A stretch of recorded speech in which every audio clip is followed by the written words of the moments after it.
بسم اللہ الرحمن الرحیم، اللہم صلی علی سیدنا محمد النبی الامی وعلی آلہ واصحابہ وبارک وسلم علیہ۔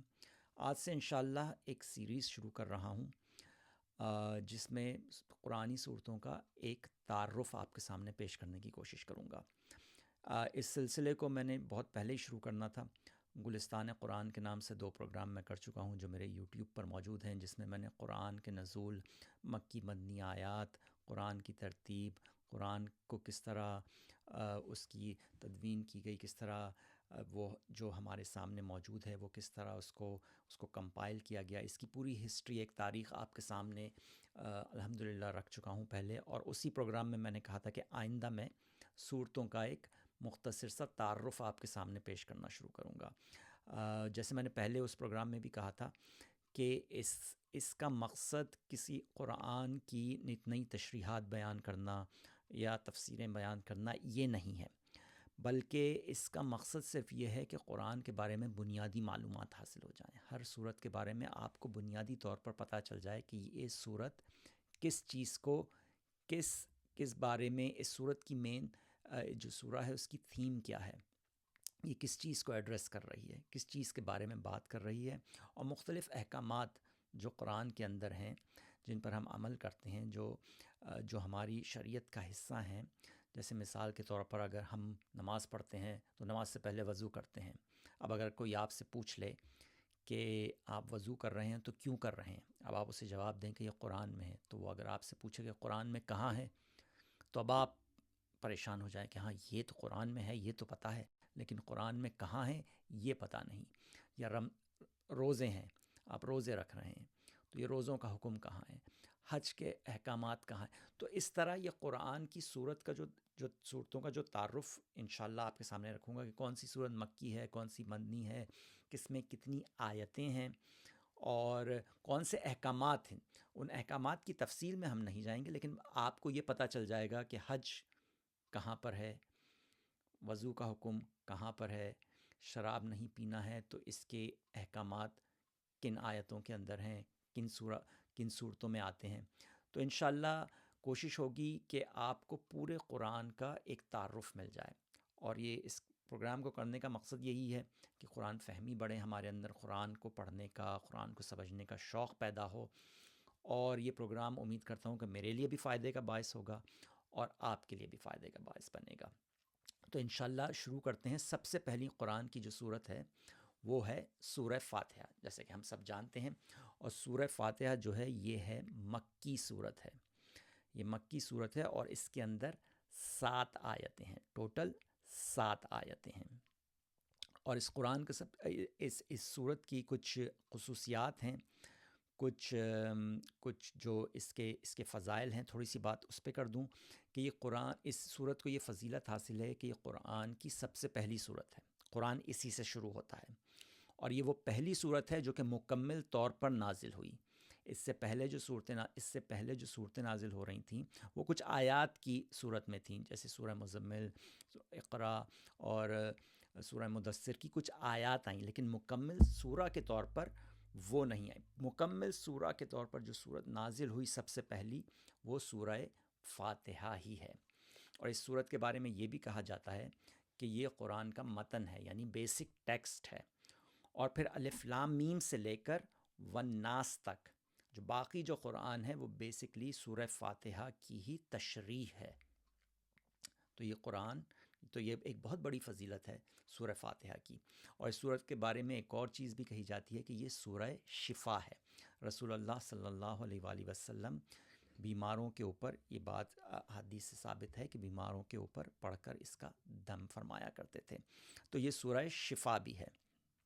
تو اب آ جائیں اس کی کچھ اس سورہ کے بارے میں تھوڑی سی بات کر لیں کہ اس کے اندر، جیسے میں نے کہا کہ یہ 7 آیتیں ہیں اور یہ مکی صورت ہے۔ مکی اور مدنی کیا ہوتی ہیں یہ میں پہلے اپنے دوسرے کلپ میں بتا چکا ہوں۔ تو یہ مکی صورت ہے، 7 صورتیں، اس کے اندر 7 آیتیں ہیں، اور یہ آیتیں بڑی خوبصورتی کے ساتھ ترتیب دی ہیں اللہ رب العزت نے۔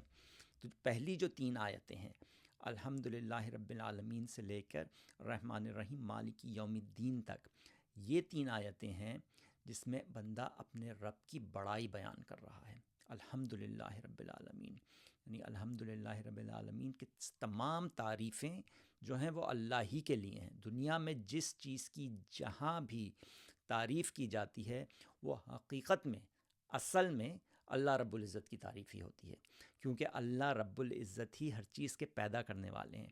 یا تو سیدھے ڈائریکٹلی اللہ رب العزت ہی کی جانب سے وہ پیدا کی جا رہی ہے، یا پھر کسی واسطے کے ذریعے، یا بالواسطہ یا واسطہ. جو بھی چیز دنیا کے اندر موجود ہے، جس بھی چیز کی تعریف ہوتی ہے وہ بے شک اللہ ہی کی پیدا کرتا ہے. یا تو اس کا بنانے والا انسان ہے، تو انسان کا پیدا کرنے والا کون ہے؟ وہ اللہ رب العزت. تو پہلی 3 آیتیں جو ہیں وہ اللہ رب العزت کی بڑائی کا بیان ہے، اور آخری 3 آیتیں جو ہیں ایاک نعبد و ایاک نستعین جو ہے یہ بیچ میں آیت ہے، یہ چوتھی آیت ہے.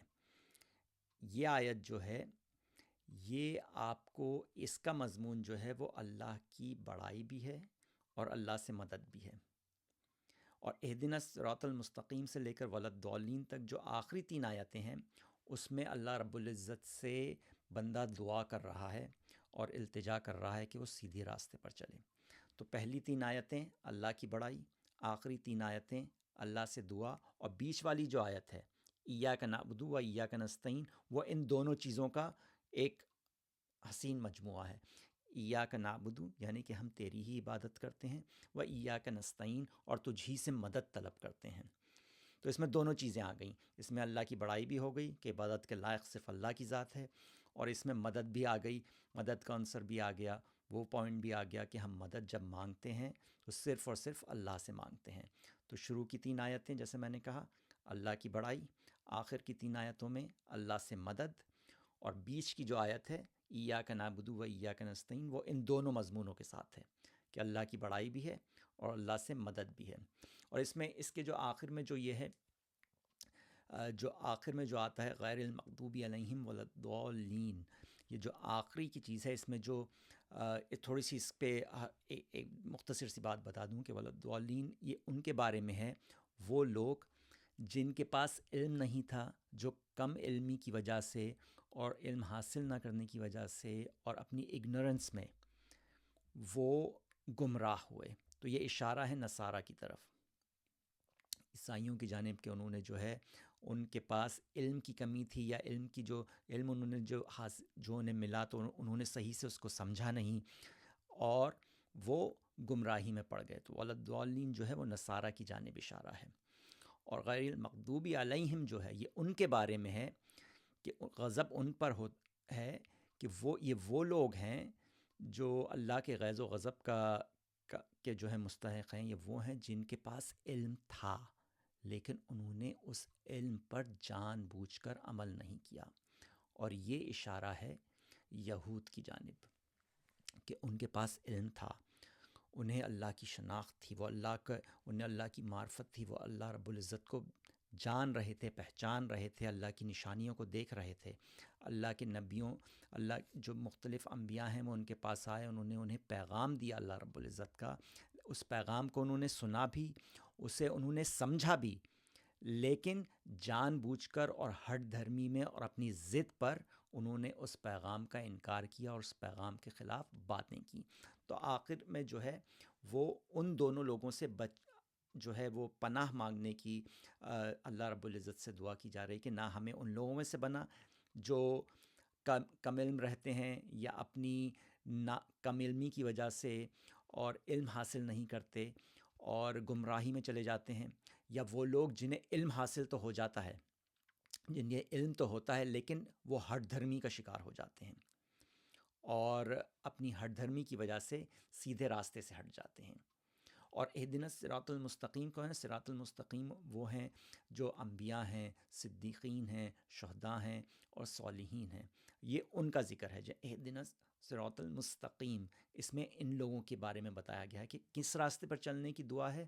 وہ ان 4 لوگوں کے بارے میں، انبیاء، صالحین، صدیقین اور شہداء. یہ وہ لوگ ہیں جو اللہ کے ہاں مقبول ہیں اور اللہ کے محبوب ہیں. تو ان کے راستے پر چلنے کی دعا ہے، اور ان لوگوں میں شمار ہونے سے بچنے کی دعا ہے جو یا تو کم علمی کی وجہ سے گمراہی کا شکار ہیں یا پھر علم رکھتے ہوئے ہٹ دھرمی کی وجہ سے گمراہی کا شکار ہیں. تو یہ تھا سورہ فاتحہ کا مختصر سا تعارف. 7 آیتیں شروع کی آیتیں اللہ رب العزت کی بڑائی، آخر کی 3 میں دعا، اور 20 کی آیت، ان دونوں کا ایک حسین امتزاج، اور یہ مکی صورت ہے۔ امید کرتا ہوں کہ آپ کو یہ پروگرام، یہ جو تعارف میں نے پیش کیا ہے پسند آیا ہوگا، اور آپ کے لیے بھی یہ فائدے کا باعث بنے گا اور میرے لیے بھی فائدے کا باعث بنے گا۔ تو انشاءاللہ دوسرے پروگرام میں آپ کے سامنے حاضر ہوں گا، جس میں سورہ بقرہ کا تعارف آپ کے سامنے رکھنے کی کوشش کروں گا۔ سورہ بقرہ کافی بڑی سورت ہے، قرآن کی سب سے بڑی سورہ ہے اور بڑی اہم سورہ ہے۔ کوشش کروں گا کہ ایک سمرائز فارم میں، خلاصے کے طور پر، کہ اس سورہ کی تھیم کیا ہے اور اس میں کون کون سی چیزیں، کون کون سے احکامات آئے ہیں۔ بڑی ہی امپورٹنٹ اور بہت ہی اہم سورہ ہے، اور کون سے احکام کہاں ہیں وہ آپ کو بتانے کی انشاءاللہ کوشش کروں گا۔ جزاک